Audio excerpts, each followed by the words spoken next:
रुको रुको ऐसे नहीं शुरू से दिखाता हूँ। ভিডিওর সূত্রপাত সাহেববাজার 0 পয়েন্ট থেকে। তীর্থস্থানের উদ্দেশ্যে আমরা বের হয়েছি, আর আমরা মোট 12 জন। তাই 6 জন করে ভাগ হয়ে 2টা অটোতে উঠেছি এবং আমরা কিন্তু আমাদের গন্তব্যের উদ্দেশ্যে রওনা দিয়ে দিয়েছি।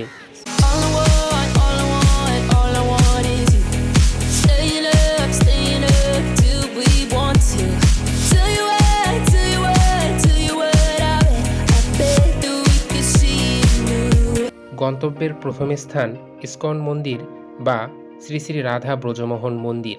অটো থেকে নেমে আমরা প্রথমে ভগবান রাধাকৃষ্ণের বিগ্রহ দর্শন এবং সেখান থেকে ইসকনদের যে শপ রয়েছে সেই শপটা ঘুরে ঘুরে দেখছিলাম।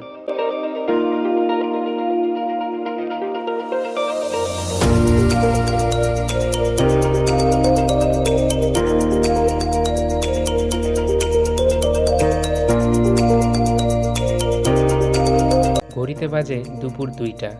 দুপুরের আহার হিসেবে এখানে মহাপ্রসাদের ব্যবস্থা করা আছে। বৈশাখ মাসের রোদ, ভীষণ গরম। সকলে গাছের নিচে বসে আছে একটু বাতাসের খোঁজে।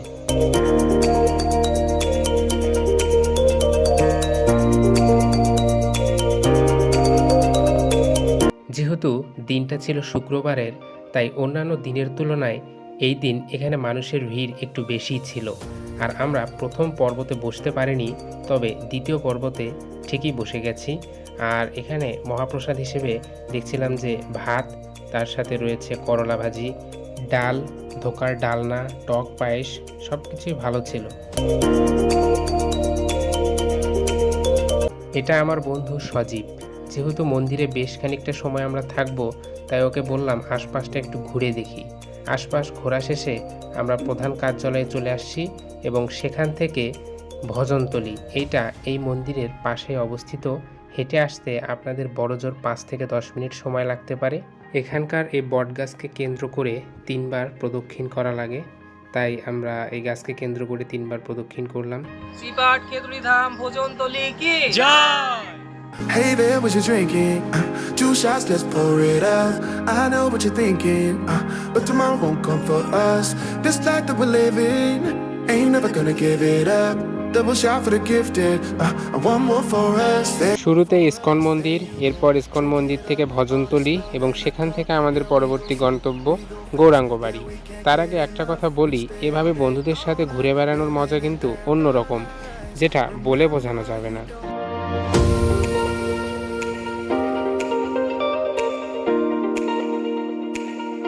এটা গৌরাঙ্গ বাড়ি, শ্রী চৈতন্য মহাপ্রভুর আবির্ভাব স্থান। বেশ খানিকটা সময় আমরা এখানে ছিলাম এবং মন্দিরগুলো ঘুরে ঘুরে দেখছিলাম। এরপর আমরা চলে এসেছি প্রেমতলি। এখানে ভগবান শ্রী রাধাকৃষ্ণের বিগ্রহ দর্শন এবং এখানে যে তমাল গাছটা দেখতে পাচ্ছেন, এই গাছকে কেন্দ্র করে 3বার প্রদক্ষিণ করা শেষে আমাদের পরবর্তী গন্তব্যস্থান হবে এই প্রেমতলির পাশে অবস্থিত পদ্মার স্নানঘাট। এটাই হলো প্রেমতলির স্নানঘাট। তো ঘাট বেয়ে আমরা নিচে নামলাম। এখানে নামার পর আমার এক বন্ধুর সাথে একটা ঘটনা ঘটে গেছে, যেটা আপনারা এর পরের অংশেই দেখতে পাবেন। এই তো বাপরে ভগবান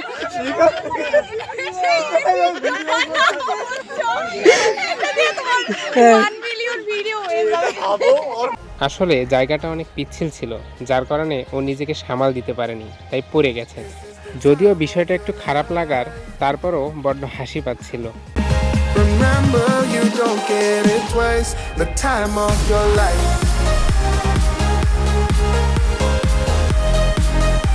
সকল বন্ধু মিলে আমরা একটা নৌকাতে উঠেছি এবং নৌকায় করে আমরা এই নদী পার হয়ে নদীর বিপরীত পাশে চলে আসছি।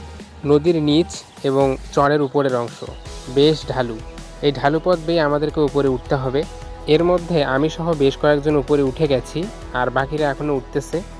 তো এই ধুলো মাখা পথ বেয়ে আমাদেরকে আরও সামনের দিকে এগিয়ে যাইতে হবে। বৈশাখের তপ্ত রোদে কারো মুখে একটু ক্লান্তির ছায়া দেখতে পাচ্ছি না। আসলে বন্ধুরা মিলে একসাথে কোথাও ঘুরতে গেলে কারো মধ্যেই তেমন একটা ক্লান্তি ভাব কাজ করে না। সামনের অংশে যে বনটা দেখতে পাচ্ছেন, আমরা মূলত সেখানেই যাব। আর এদের দুজনকে দেখেন, দেখে মনে হচ্ছে না যে এদের মধ্যে কোনো ক্লান্তি আছে। কথা বলতে বলতেই আমরা বনের মধ্যে ঢুকে পড়েছি, আর এইটাই কিন্তু সেই বন। আর এখানে অসংখ্য গাছ। বন্ধুদের সাথে ঘুরতে আসছি, তাই তাদেরকে নিয়ে কিছু অ্যাস্থেটিক পোজে ভিডিও বানাবো না, তাই কি কখনো হয় নাকি? তো চলেন সেটা দেখে আসি।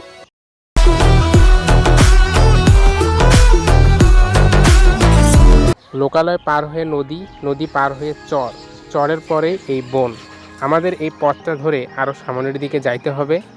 আর আমরা মূলত ঠিক সন্ধ্যার আগ মুহূর্তে এখানে এসেছি। আর এই মুহূর্তে এই জায়গার পরিবেশটা কতটা সুন্দর, যারা গিয়েছেন তারাই হয়তো ভালো বলতে পারবেন।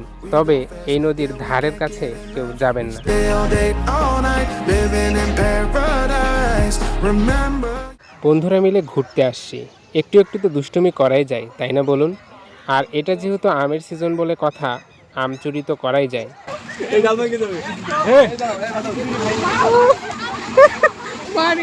দেখলে হয় ভাই, এরা নাকি ধামে আসছে ভাই।